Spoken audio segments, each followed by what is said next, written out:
Hi students, welcome to students. We shall study the topics molarity, molality, normality, mole fraction and solubility of solid, solubility of liquid and solubility of gas etc. आज का topic है Henry's law.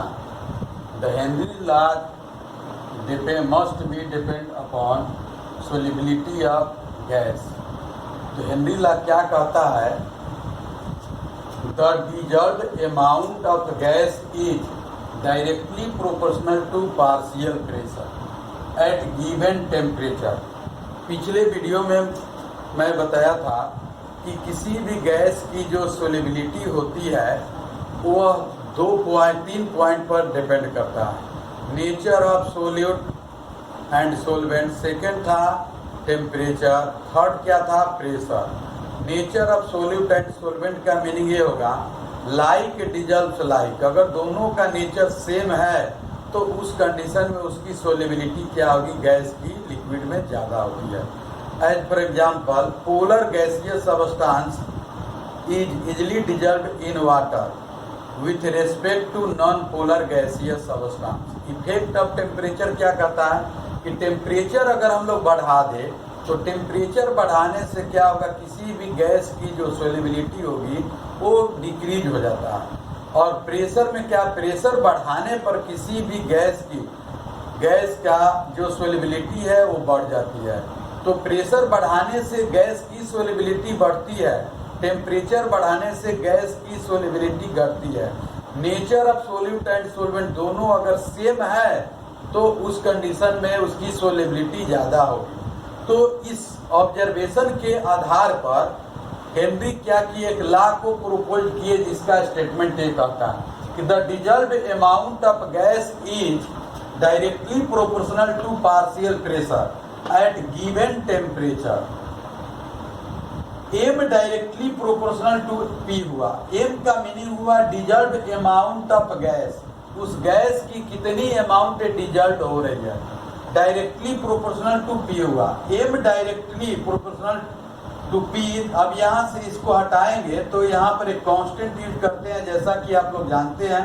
M equal to क्या है? के P. M क्या? Dissolved amount of gas है और के को हेनरी कांस्टेंट या हेनरी लॉ कांस्टेंट के नाम से जानते हैं हम लोग. ठीक है.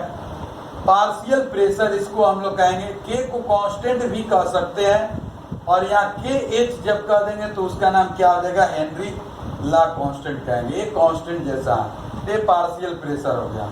कह रहा है it is also expressed in another words as. इसको दूसरे वे में ऐसे भी एक्सप्रेस करते हैं कि the solubility of gas at a given temperature is directly proportional to pressure at which it is dissolved. इसका मीनिंग गिवन टेम्परेचर का मीनिंग होगा कि एक कांस्टेंट जैसा ही वैल्यू है 20 डिग्री सी. अब टेम्परेचर को फिक्स करके प्रेशर बढ़ाते जा रहा है तो इस कंडीशन में क्या होता है कि हम लोग कह सकते हैं कि वहाँ टेम्परेचर का वैल्यू क्या लेंगे? तो गिवन टेम्परेचर का वैल्यू हम लोग लेते हैं. P directly proportional to X. Solubility means that mole fraction. How many number of moles of solution? How many number of moles of gaseous substance dissolved या present in solution? कितना उसका उसमें उपस्थित है या डिजल्व हो रहा है उसका नाम देंगे सोलिबिलिटी. हुआ या मोल फ्रैक्शन के टर्म में. तो P इक्वल P के H इंटू एक्स है. P पार्शियल प्रेशर हो गया. के एच हेनरी लॉ कांस्टेंट कहेंगे इसको और एक से क्या कहेंगे? मोल फ्रैक्शन ऑफ ए. ये रिप्रेजेंट कर रहा है गैस का नेम को, तो गैस है उसका ये हो गया. ये है हेनरी लॉ का, ये जो कि सोलिबिलिटी ऑफ गैस के ऑब्जर्वेशन के आधार पर हेनरी नामक ये जो साइंटिस्ट थे वो इसको एक्सप्रेस किए लॉ के रूप में. इसको हम लोग कहते हैं हेनरीज लॉ कहते हैं. ठीक है. इस हेनरी लॉ के कांस्टेंट के एच का वैल्यू जो होगा यूनिट्स ऑफ के एच का वैल्यू होगा टॉर और किलो बार. तो इससे ये इंफॉर्मेशन आपको मिलता है कि किसी भी गैस का जो सोलिबिलिटी होगी लिक्विड में वो depends upon pressure, temperature nature of solute and solvent, ठीक है। लेकिन हेनरी ला मोस्टली तो आपको डिपेंड हो रहा है किसके आधार पर, टेम्परेचर को फिक्स कर दिया गया अब प्रेशर पर। लेकिन इसका लिमिटेशन ये भी हेनरी ला का है कि it is not too very high pressure, it is not too very low pressure. Too not very high का मीनिंग होगा कि अत्यधिक प्रेशर जब होगा तो किसी भी गैस का लिक्विड में आप चाहेंगे कि सोलेबल बना दे तो सोलेबल नहीं होने वाला है, क्योंकि उस कंडीशन में वो मैक्सिमम पर पहुंच गया है। जितना उसको डिजल्व होना था उसकी अमाउंट डिजल्व हो गई। अब इसके बाद आप कितना भी एक्सटर्नल प्रेशर पिस्टन के द्वारा अप्लाई करेंगे तो उस गैस की सोलेबिलिटी बढ़ने वाली नहीं है। आप सोच रहे हैं कि टेम्परेचर को भी बढ़ाएंगे, प्रेशर को भी बढ़ाएंगे तो गैस की सोलेबिलिटी बढ़ते जाएगा, तो कभी भी सोलेबिलिटी जो होगा दोनों में से एक वैल्यू को हम लोग को फिक्स करना होगा। हाँ, प्रेशर को अगर फिक्स कर देते हैं, टेम्परेचर को बढ़ाएंगे घटाएंगे तो सोलेबिलिटी पुनः इफेक्टेड होगी, और दोनों को बढ़ाएंगे घटाएंगे तो भी सोलेबिलिटी इफेक्टेड होगी। लेकिन अगर सोलेबिलिटी बढ़ाना होगा तो सोचेंगे कि प्रेशर को कांस्टेंट कर दीजिए और टेम्परेचर को कम करते जाइएगा तो उस गैस की सोलेबिलिटी क्या होगी, बढ़ते जाता है। तो इस वे में हम लोग कह सकते हैं कि गैस की जो सोलेबिलिटी है must be dependent upon partial pressure और अप्लाइड प्रेशर। तो P डायरेक्टली प्रोपोर्शनल टू हम लोग कह सकते हैं क्या, मोल फ्रैक्शन कह सकते हैं। यूनिट्स ऑफ KH का वैल्यू होगा टॉर और किलो बार होता है। तो यह हेनरीज लॉ का स्टेटमेंट है और इसको हम लोग मैथमेटिकली एक्सप्रेस करते हैं। दो टर्म में ये डिजल्व अमाउंट है और पार्शियल प्रेशर के बीच का रिलेशन है ये पार्शियल प्रेशर, और इसी डिजल्व अमाउंट ऑफ गैस को हमने क्या किया, कन्वर्ट कर दिया मोल फ्रैक्शन के टर्म में, जो कि पिछले वीडियो में मोल फ्रैक्शन से रिलेटेड, मोलारिटी नॉर्मलिटी से रिलेटेड वीडियो मैंने बनाया है। उस वीडियो को आप देखेंगे तो अवश्य समझ में आएगा। इस वीडियो में पिछले वीडियो का डिस्क्रिप्शन बॉक्स में लिंक दिया हुआ है, इसको देखिएगा।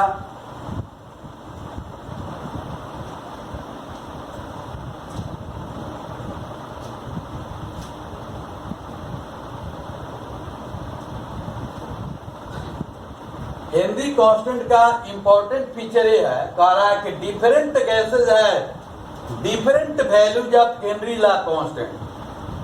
अलग अलग गैस है तो गैस का तो नेचर सेम नहीं होता। अभी जस्ट हमने बताया कि लाइक डिजल्व लाइक या पोलर गैसियस सबस्टेंस जो है readily dissolve in water, non polar gaseous substance is not readily dissolve in water. किसी सोल्यूट का, गैसियस सोल्यूट के बारे में कह रहे हैं, वाटर में अलग अलग या अगर वाटर लेते हैं तो अलग अलग गैस की सोलिबिलिटी अलग अलग होगा। KH के आधार पर हम लोग सोलिबिलिटी को एक्सप्लेन कर सकते हैं। तो सभी गैस का नेचर एक जैसा नहीं होता है कि इसके आधार पर हम लोग जितने भी गैस है सबकी सोलिबिलिटी का जो रेट होगा वह एक जैसा होने वाला है, तो कभी भी नहीं हो सकता, क्योंकि उसका नेचर ही ऑल गैसेज है डिफरेंट नेचर्स होता है। तो सभी गैस के पास या अलग अलग गैस, विभिन्न गैसों के पास नेचर जो होता है अलग अलग होता है सोलेबल होने का। तो कह रहा है डिफरेंट गैसेज, अलग अलग विभिन्न गैसेज जो होता है guys have different values of Henry's law constant. मतलब कह रहा है अलग अलग गैस के पास जो हेनरी लॉ कांस्टेंट का है उसका डिफरेंट वैल्यू होगा। It means that the value of KH is different for different gaseous substance. As for example के रूप में आपको टेबल में दिया KH वैल्यू जब सम गैसेस इन वाटर, H2 का KH का वैल्यू दिया हुआ है। KH का यूनिट हो गया आपको किलो बार या टॉर में कहेंगे, तो यहाँ से KH का वैल्यू लिखेंगे किलो बार या टॉर इसको कह सकते हैं। जैसे हाइड्रोजन गैस है, इसका 71.18 दिया हुआ, N2 का 86.7। यह जो डिफरेंट गैस है, सोल्यूट सेम है, सोल्यूट डिफरेंट है, सोलवेंट क्या है, डिफरेंट है। सोल्यूट जो है वो डिफरेंट है, सोलवेंट सेम है, तो KH का वैल्यू भी क्या मिल रहा है, डिफरेंट। हाइड्रोजन गैस सोल्यूट है अलग, नाइट्रोजन गैस अलग, ऑक्सीजन गैस अलग, आर्गन गैस अलग हुआ, मीथेन गैस अलग हुआ, CO2 गैस अलग हुआ, ये फॉर्मल्डिहाइड हुआ, या फिनाइल क्लोराइड हुआ, KH का वैल्यू जितने भी गैस या दूसरे स्टेट का भी सबस्टांस है उसको हम लोग कह सकते हैं उस कंडीशन में जितना भी है सबका अलग अलग KH का वैल्यू दिया हुआ। इसका मीनिंग कह रहा क्या है, द टेम्परेचर इज इंक्रीज, अगर टेम्परेचर बढ़ता है the solubility of gas decrease, उस गैस की सोलिबिलिटी क्या होती है, डिक्रीज होगा। KH का वैल्यू टेम्परेचर बढ़ाएंगे तो गैस की सोलिबिलिटी स्वाभाविक है कि डिक्रीज होता है। अभी मैंने जस्ट बताया कि टेम्परेचर बढ़ाने से क्या होगा, गैस तो एक्चुअली उसके पास एस्केपिंग टेंडेंसी अधिक होती है, उसके बाद आप टेम्परेचर बढ़ा रहे हैं तो टेम्परेचर बढ़ाने से पहले की तुलना में गैस के पास एस्केपिंग टेंडेंसी क्या होगा, बढ़ जाएगा। तो कभी भी टेम्परेचर बढ़ाने के बाद आप सोचेंगे कि उस गैस की सोलिबिलिटी वाटर में या किसी दूसरे सोलवेंट में बढ़ जाए तो बढ़ने वाला नहीं है। हर हालत में क्या होगा, उस गैस की सोलिबिलिटी में क्या होगी, डिक्रीजमेंट ही होगी। कह रहा it implies that higher the value of KH, अगर KH का वैल्यू बहुत ही ज्यादा हो ऑफ ए गैस इज, कह रहा lower will be its solubility and vice versa. इसका मीनिंग हुआ समझिए कि M directly proportional to P दिया हुआ है या यहाँ P इक्वल टू दिया हुआ KH इंटू X से एक कांस्टेंट का वैल्यू होता है। कांस्टेंट का मीनिंग हुआ कि P और XA दोनों तरफ के वैल्यू को, टर्म को इक्वेट करने के लिए, तो इक्वेट करने के लिए अगर सोचिए KH का वैल्यू ज्यादा आ रहा है, इसका मीनिंग क्या हुआ कि पार्शियल प्रेशर ज्यादा यूज हो रहा है, तो पार्शियल प्रेशर का वैल्यू ज्यादा लगेगा। इसका मीनिंग हुआ कि उसका कम से कम उसकी सोलिबिलिटी नेचुरली क्या होगी, कम होगी। ठीक है, या दूसरे वे में समझिए कि ये वैल्यू ज्यादा है, इसका मीनिंग है कि मोल फ्रैक्शन का वैल्यू कम हुआ, तो मोल फ्रैक्शन का वैल्यू कम होने का मीनिंग हुआ कि deserved amount of gaseous substance is very very less होगा, बहुत ही कम होगा। Lower the value of KH, vice versa कर रहा, लोअर अगर KH का वैल्यू कम हो जाए, इसका मीनिंग होगा कि XA का वैल्यू ज्यादा, तो इस कंडीशन में हम लोग कहेंगे कि उस गैस की सोलिबिलिटी क्या होगी, ज्यादा होगी। जैसे मान लीजिए कि 1 है, यह इक्वल टू हम कह रहे हैं F4, ठीक है, तो इसका कांस्टेंट का वैल्यू, या मान लीजिए आप सपोज कीजिए कि 2 है, तो यहाँ कांस्टेंट का वैल्यू 2 आएगा कि 2 इक्वल टू, तो यहाँ 1/2 आएगा, तो 1/2 आ गया। तो इसका मीनिंग हुआ कि कांस्टेंट का वैल्यू जितना ही आप कम करते जाएंगे, ये वैल्यू क्या होगा, उतना ही बढ़ते जाएगा। यह बढ़ाते जाइएगा, मान लीजिए कि यहाँ 2 इक्वल टू 2 कर दे, यहाँ पर एक 4 ही है, तो कभी भी तो बराबर नहीं होने वाला है। इस कंडीशन में क्या होगा, कम होगा, तो ये वैल्यू कम हो जाए। अब मान लीजिए कि यहाँ पर हम लोग ऐसा करते हैं कि 2 यहाँ 2 कर दे, इसका मीनिंग होगा कि यह आपको 4 हो गया। अगर 1/2 यहाँ पर करते हैं या 1/4 करते हैं, या आप इसको हम लोग कर देते हैं दूसरे में 2 लाना है, इधर भी 2 है, इधर भी 2 लाना है, तो इसका मीनिंग होगा कि हम लोग 1 से मल्टीप्लाई अगर आप कर देंगे तो ये इक्वल टू आ जाएगा 2 के बराबर। यहाँ पर मान लीजिए कांस्टेंट का वैल्यू हमने 1/2 लिया, यहाँ पर हमने क्या किया, 1 लिया, तो बढ़ा दिए तो उसमें ये वैल्यू मिला, कम कर दिए तो इसमें ये वैल्यू मिला। इसके आधार पर हम लोग कह सकते हैं कि KH का वैल्यू जितना ही अधिक होगा, उसमें डिजॉल्विंग अमाउंट ऑफ गैस क्या होगा, उतना ही कम होगी। KH का वैल्यू जितना ही कम होगा, डिजॉल्व्ड अमाउंट ऑफ गैस क्या होगा, उतना ही अधिक होगा। इसका it means that KH compensates करता है, उसको संतुलित करता है दोनों तरफ के टर्म को, पार्शियल प्रेशर और मोल फ्रैक्शन को। तो इसके आधार पर हम लोग कह सकते हैं क्या है, the temperature is increase the solubility of gas decreases, it implies that higher the value of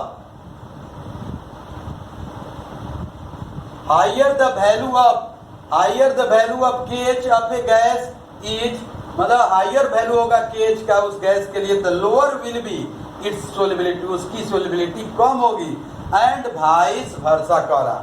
तो इस यह जो टेबल दिया हुआ डिफरेंट गैस है उसका KH का वैल्यू है, इसमें सोलवेंट जो है फिक्स कर दिया गया वाटर। ऐसा भी हो सकता कि अलग अलग गैस या एक ही गैस अलग अलग सोलवेंट होगा, उस मतलब हाइड्रोजन गैस को ही अलग अलग सोलवेंट ले रहे हैं, बेंजीन में, वाटर में, क्लोरोफॉर्म में, सीटोन में, अल्डिहाइड BT से इस तरह के, तो उस कंडीशन में भी KH का वैल्यू क्या होगा, अलग आता है। तो इसका नाम हम लोग देते हैं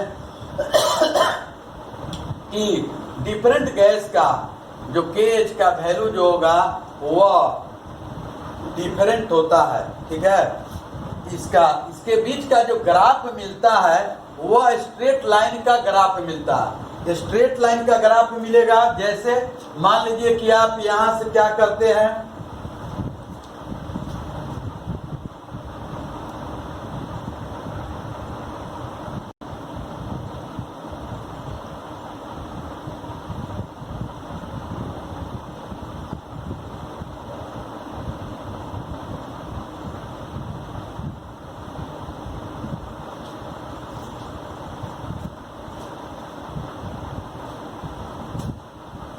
नेक्स्ट इसका प्रॉपर्टी है, फीचर है, partial pressure of a gas is linear function of its mole fraction. It means that plot of P versus XB, X A is straight line passing through origin, origin से जो पास करेगा तो mole fraction, और यह जो partial pressure है, ये हो गया मोल फ्रैक्शन हो गया, और यह हो गया आपको पार्शियल प्रेशर। इस दोनों के बीच कैसा यह मिलेगा, तो लीनियर इक्वेशन का आपको फंक्शन मिलेगा। और ये ओरिजिन से क्या होगा, पास करता है, तो इसका मीनिंग हुआ कि मोल फ्रैक्शन यहाँ मान लीजिए मिल रहा है, तो हो सकता है इसका पार्शियल प्रेशर है, यहाँ मोल इसका वैल्यू ले रहा है मोल फ्रैक्शन का, धीरे धीरे 1 तक जाएगा, यहाँ ये मिलेगा, इस तरह से वैल्यू मिलेगा दोनों। तो यहाँ क्रॉस सेक्शनल पॉइंट जो मिलेगा इंटरसेप्ट, इसका नाम हम लोग क्या देंगे, स्लोप। तो स्लोप जो मिलेगा, लीनियर इक्वेशन हुआ y = mx + c होता है कांस्टेंट। तो एक एक्सिस से x ए भी वेरिएबल है, या p भी क्या है, वेरिएबल है, और यहाँ पर आपको मिल रहा है P = KH I × X हुआ। तो यह क्या है, कांस्टेंट है, और अलग अलग ये गैस का KH का वैल्यू डिफरेंट मिलेगा, तो स्लोप जो होगा वह कांस्टेंट के बराबर होगा, इसका मीनिंग KH के बराबर होगा। P को एक एक्सिस में रख लिए y एक्सिस में, x जो मोल फ्रैक्शन है इसको रख लिए x एक्सिस में, तो इसका स्लोप इक्वल टू हो जाएगा क्या, KH मिलता है। जो एक एक्सिस हुआ, यह दूसरा एक्सिस है, इसके साथ जो कांस्टेंट वैल्यू अटैच होगा उसका नाम देंगे स्लोप। तो एक एक्सिस ए हो गया, y हो गया, और इसको हम लोग मोल फ्रैक्शन जो है आपको a है, तो इसके लिए हम लोग x एक्सिस मान लिए, x एक्सिस ए हो गया, और यह क्या हुआ, y एक्सिस हो गया। तो इसके आधार पर हम लोग कह सकते हैं कि KH कांस्टेंट मिला, तो स्लोप इक्वल टू क्या हुआ, KH मिला। तो हम लोग कह सकते हैं कि यह जो है फिक्स हो गया कि प्रेशर और मोल फ्रैक्शन के बीच कैसा रिलेशन मिलेगा, तो डायरेक्टली रिलेशन मिलता है। यह आपको लीनियर इक्वेशन का मिलेगा, आपको स्ट्रेट लाइन इक्वेशन प्राप्त होता है, ओरिजिन से पास करेगा, तो ये हो गया आपको ग्राफ।